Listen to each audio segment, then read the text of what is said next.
I'm thinking of it, of the fact that remedial action, absent discriminatory intent, is really not a new idea in the civil rights laws. And my kind of paradigmatic example of this is something like the ADA.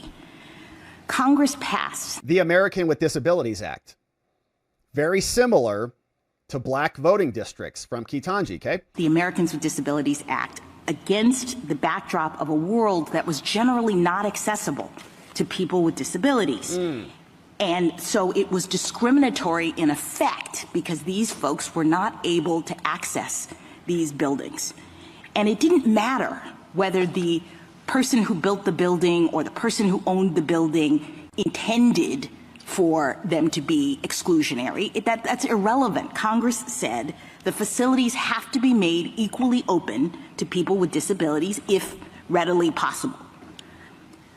I guess I don't understand why that's not what's happening here. The idea in Section 2 is that we are responding to current day manifestations of past and present decisions that disadvantage minorities and make it so that they don't have equal access to the voting system, right? They're disabled. In fact, we use the word disable in Milligan. We say that's a way in which you see that these processes are not equally open.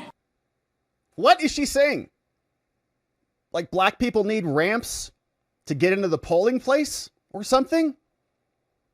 I'm not sure. Do they need guardrails or handrails to go cast their ballots? I don't really know exactly what she's saying. I don't think she does either. So it's an interesting comment to analogize a racial group with the ADA, which is about access to buildings in many cases, versus access to the polling locations. So should we create districts for disabled people? Is that her argument? Right now, the argument is we got to carve out these black majority districts for black people.